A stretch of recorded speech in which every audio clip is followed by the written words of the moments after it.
All right. So the first thing we're going to talk about is ratio. And we're going to see the three different ways that a ratio can be written. So ratio can be written as a fraction. Okay, watch the wording. It can be written as a fraction or with a colon or with the word two. All right. If now we want to write these ratios in three different ways, or at least this one. There are 2 boys for every 3 girls. All right, Parker, what would you say? What are the 3 ways we can write this? 3 over 5. Yeah, I read the wrong one, sorry. 3 over 5 is a fraction, okay? 3 colon 5. 3 colon 5 and 3 2 5. 3, the word 2, 5. All right. Nigel, the next one. There are 2 boys for every 3 girls. Give me 3 different ways to write this. 2 over 3. 2 over 3. 2 colon 3. 2 colon 3. And 2 3. Does it matter, Leanne, which order we write them in? No, it does not. Okay, good. All right, so now this is tricky. Write the following ratio, but it gives you a specific instruction as a fraction, okay? Mary has 3 pennies, 4 nickels, 5 quarters. Write the ratio using a fraction. So they're getting very specific. Not only that, do they give you any extra information? Yes. What do they give you that you don't need to know about? Pennies has nothing to do with this. They're just throwing that in there to confuse you. All right, so we're going to compare, and it's important. Does it matter? We're comparing nickels to quarters. Does it matter which number we put on top in the fraction? Yes. It matters. Kennedy, which one do I have to put first? Because it says to compare what? Nickels to quarters. So 4 has to go on top because that's my nickels and quarters. We have to do it in the order they gave us.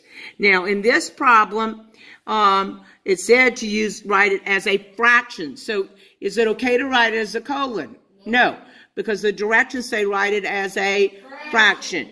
Would it be equal to the same thing with a colon? Yes. Everyone? Yes. But did I use a colon? No. Why didn't I use a colon, Lakeland? The direction said use a fraction. Good. All right, now here goes the next one. There are 23 students in class. 10 of the students are boys. Write a ratio comparing the number of boys to the number of students. So, did they say how we had to write the ratio? No. All right, so a ratio could be written how many different ways that we talk about? 3. Bradley. Okay, Bradley, write the following ratio using, 23 students in the class, 10 are boys. Compare the number of boys to the number of students. So what number has to come first, the boy number or the student's number? The boys. The boys number? Boys, why?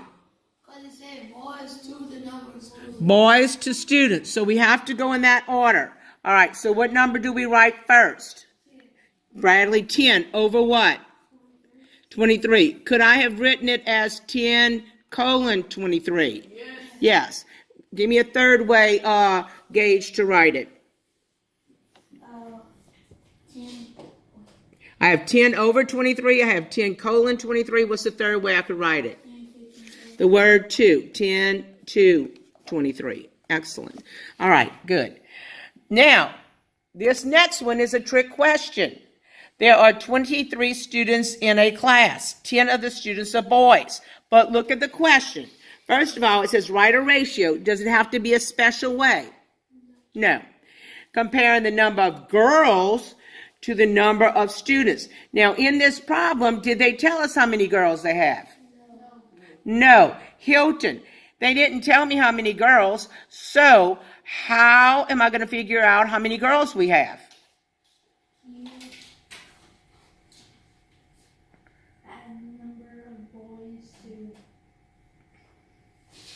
No, you subtract the number of boys Right, you subtract the number of boys from the class. So 23 minus the 10 is what?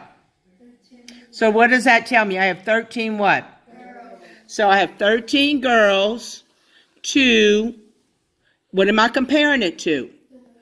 Students, to 23 students. 13 girls to 23. Could I have written it as 13 over 23?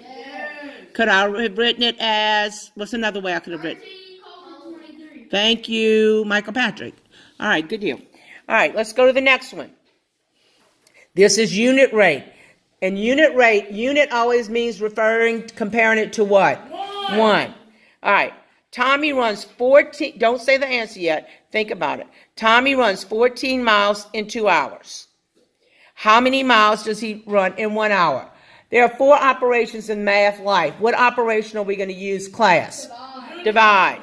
Okay. And Elise, what am I going to divide? 14 divided by 2. Because we need our unit rate. What's our answer? 7 miles. And that's that word, per. When we use unit rate, we use the word per hour. And it's a word problem, so I should have a word. Okay? All right. Hopefully it doesn't go away. We're moving up, up, up, up, up, up. Write a ratio for every situation. These are easy, folks. So let's do the ratios first. 24 for 2. Victoria, what's my ratio for the first one?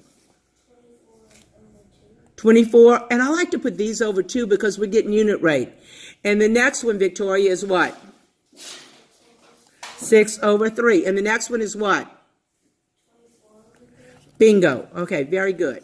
Now, unit rate, what's the operation we use? Divide. All right, I'm looking for someone I hadn't called on yet. Okay, Jack Marcantel. So if the ratio is 24 to 2, what's my unit rate? 12. And really, we can write some words I didn't tell you to, but 12 students per teacher. You see that word per? Okay. All right. The next one, class, 6 divided by 3 is 2. What goes? Home runs. Per game. All right. Ethan, 24 divided by 3. I have 24 ounces for 3 cups, so I divide and I get what? 8. What? 8 ounces per cup. Good. All right. So moving on down, and I know the bell's getting ready to ring, but we're going to finish this. Label the coordinates on the origin of the graph. Label the coordinates of the origin. The origin is where the x and the y axis intersect. 0, 0, 0. And arrow is 0, 0. Okay. Then label the 4 quadrants. This would be quadrant. And we go in what direction? Left. Well, I heard someone say the word earlier. That was me. It was counterclockwise. Counterclockwise. 1, 2. You know what? I'm going to put them up here because later on they're going to get in the way if I put them somewhere else. Then there's what? What's this? 3, and then 4. In Roman numerals, you can, but you don't have to. All right. Label the x-axis. This would be which one? X.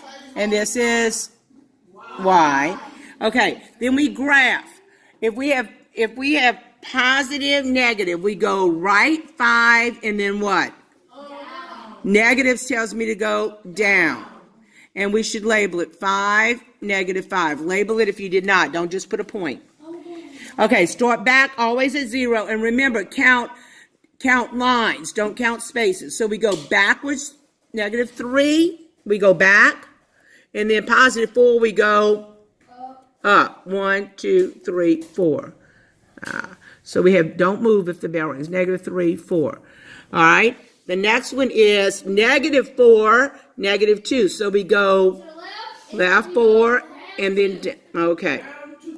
-4, -2. And then we go 4, 4, to the right 4, and up 4. So that's why I said we should have pushed that one up a little bit. All right, now I want to look at this. Every coordinate pair in quadrant 1 will be positive, and everyone in this quadrant will be negative, and everyone in the third one would be negative, and then the last one would be positive, negative. Okay, good deal. All right. So what are the coordinates of the origin? 0, 0. Don't move. To find the x coordinate, do you count left, right, or up, down? Left, right. And to find the y coordinate, do you count left, right, or up, down? Up, down. Name the point where the x and the y axis intersect. Origin. Origin. It's called the origin. That's the name of it. And the x axis is horizontal or vertical? Horizontal. And the y axis is? Vertical. Okay, listen to your homework. Get the paper signed. Do you have to do any other problems for homework? No. You do need to study these for homework, okay? Thank you.